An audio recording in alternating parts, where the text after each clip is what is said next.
दक्ष के धड़ के ऊपर महाराज बकरे का सर लगाया गया। ध्यान देना, दुनिया के ये पहले डॉक्टर हैं हमारे भगवान जी, जो इंसान के धड़ के ऊपर एक पशु का सर लगाने गया। होगा कोई ऐसा सर्जरी करने वाला? चार है? जैसे ही बकरे का सर लगा, भैया मानो दक्ष नींद में सो करके उठा हो। दक्ष ने दोनों हाथ जोड़ लिए। दक्ष भगवान शंकर से कहते हैं, बोले प्रभु मुझसे बहुत बड़ी भूल हो गई जो मैंने आपका अपमान किया है। शंकर बाबा कहते हैं, देखिए महाराज मुझे होना सच हो गया, अब उसको कौन ला सकता है? प्रेम से बोलो बाबा। बीत गई सो बीत गई, उस बात का पीछा कौन करे?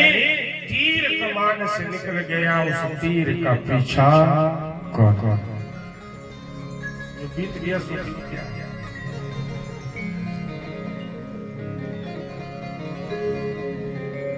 दक्ष ने शंकर बाबा के चरणों में प्रणाम किया और दक्ष अपनी गई हुई बेटी के प्रति महाराज अश्रु बहाने लगे। हाय मेरी बेटी सती, ये मैंने क्या कर दिया? शंकर बाबा फिर कहते हैं, दक्ष जी जो होना था सो हो गया, अब उसे कोई वापस नहीं कर सकता है। बोली शंकर भगवान की। दक्ष ने घोषणा कर दी, महाराज मैंने कहा था आपको किसी यज्ञ में भाग नहीं मिलेगा, परंतु आज ये दक्ष कहते हैं जिस यज्ञ में शंकर बाबा को भाग नहीं मिलेगा वो यज्ञ कभी पूर्ण होगा ही नहीं। बोले शंकर भगवान। यज्ञ करने के उपरांत जो शेष रह जाएगा वो सारा भाग शंकर बाबा का निमित्त होगा। जोईरा सोईरा, जो मिल गया बड़ा अच्छा। और जीवन की परिस्थिति भी यही होनी चाहिए, जो है उसी में जीव को संतोष करना चाहिए। प्रेम से बोलो बाबा। जीवन जीने की एक शैली है। जीवन में उन्नति करो अपने से बड़े को देख करके, और जीवन में गुजारा करो अपने से छोटे को देख करके। प्रेम से बोलो बाबा शिवाय। जीवन अच्छा बीतेगा बाबा।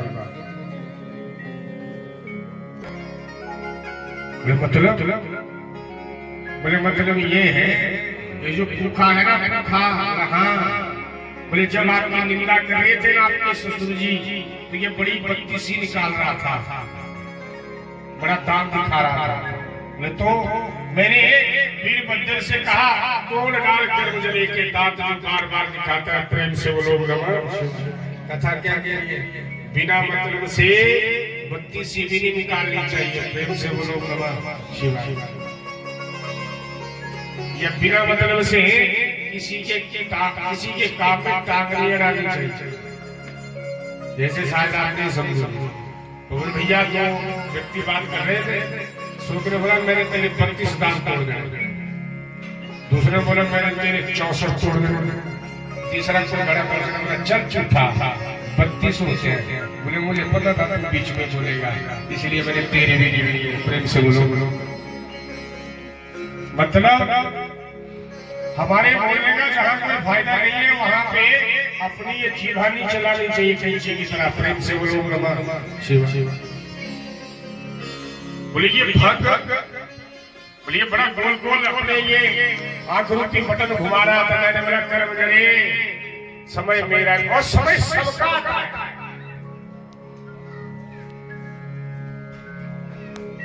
संत लोग कहते हैं जीवन में ऐसे जियो कि दूसरी बार जीना नहीं पड़े। इस दुनिया से ऐसे जाओ कि दूसरी बार जाना ना पड़े। प्रेम से बोलो क्योंकि आज जो हम हो रहे हैं वो कल हमें काटना पड़ेगा। प्रेम से बोलो ओम नमः शिवाय। बोले ये भिगु ये क्यों रो रहा है? बोले महाराज इसने भी जब आपकी निंदा हो रही थी ना तो ये बड़ा ऐसे ऐसे दाढ़ी पे हाथ घुमा रहा था। मैंने वीरभद्र से बोला उखाड़ दो इसकी दाढ़ी। शंकर बाबा कहते हैं ऐसा भी है कोई जिसको भाग ना मिला हो यज्ञ का। वीरभद्र कहते हैं महाराज सब यज्ञ का भाग लेने के लिए आए थे तो भाग तो सबको मिलना चाहिए था। प्रेम से बोलो भूखा से कहा नैन में नहीं आएंगे, दांत नहीं आएंगे, सत्तू घोर घोर के पियो तुम्हारा कल्याण हो जाएगा। भग से कहा तुम मित्र दृष्टि से देखो तुम्हारा कल्याण हो जाएगा। भृगु से कहा दाढ़ी वाड़ी तो नहीं आएगी परंतु बकरे के गले के नीचे छोटा सा दाढ़ जैसा होता है ना, बोले बस उसी काम चलाना पड़ेगा। प्रेम से बोलो नमः शिवाय। और हमारे शंकर बाबा ने आज दक्ष के यज्ञ को परिपूर्ण किया है। बोली शंकर भगवान की। सूजी के शौनक जी यहाँ पे सती खंड को विराम होता है। आइए सभी मिलकर के पार्वती खंड के बीच में प्रवेश करें जहाँ पे हमारी पार्वती मैया का प्राकट्य हुआ और उन्होंने शंकर बाबा की तपस्या करके शंकर बाबा को प्राप्त किया। तथे हिमान और मैना ने दोनों ने मिलकर के हमारी पार्वती मैया की शादी शंकर बाबा के साथ कराई। बोली शंकर भगवान की।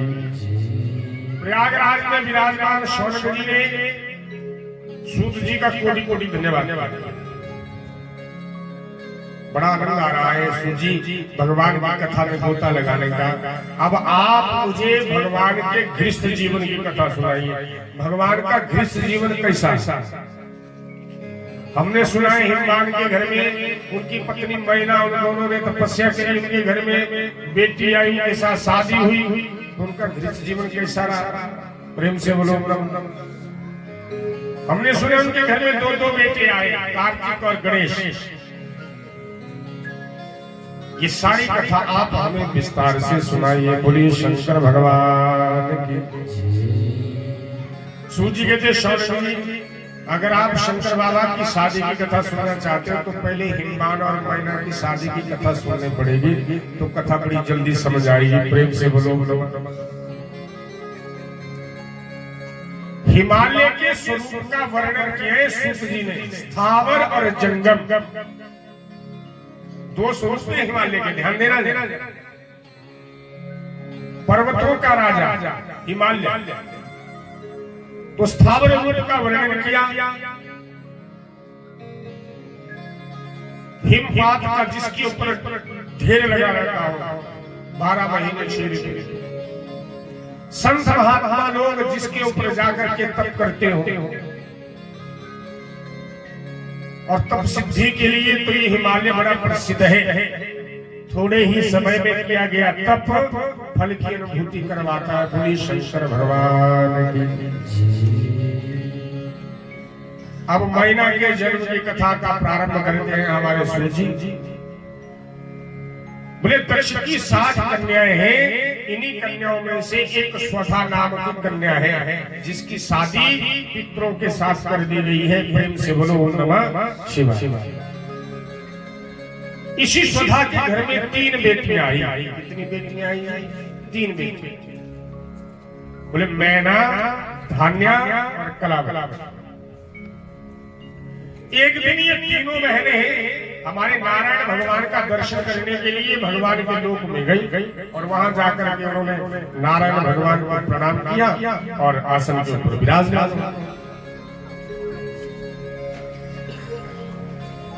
अभी ये 3 बहनें बैठी ही थी कि इतने में हमारे ब्रह्मा के 4 पुत्र सनक, सनंदन, सनातन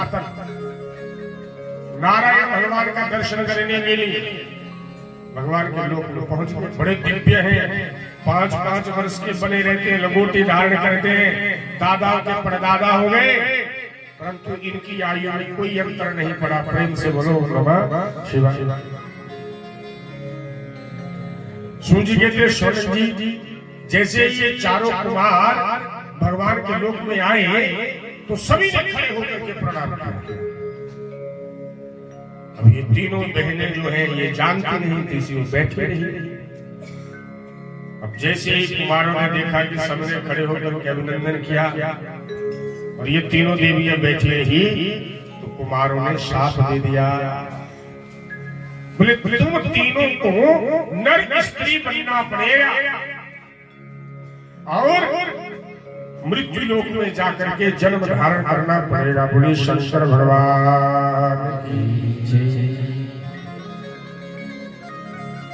जब इतनी बात कही महाराज, तो ये जो तीनों हैं ये महाराज इन चारों कुमारों के चरणों के बीच में जाकर के गिर गई। बोली शंकर भगवान की जय। कुमारों ने अपने शाप में सुधार करते हुए कहा, मैना के घर में बेटी आएगी जिसका नाम होगा पार्वती। ध्यान देना जरा, कई बार हमारा पड़ोसी हमारा पूरा करना चाहता है, परंतु करना वो कर्मजला बुरा चाहता है, परंतु उस बुरे में कई बार हमारा भला भी हो जाता है। प्रेम से बोलो नमः शिवाय। आई थी भगवान का दर्शन करने के लिए, शाप मिल गया और शाप भी ऐसा मिला कि उस शाप की वजह से जगत जननी भवानी इन तीनों के घर में बेटी रूप में चली आई। बोली शंकर भगवान।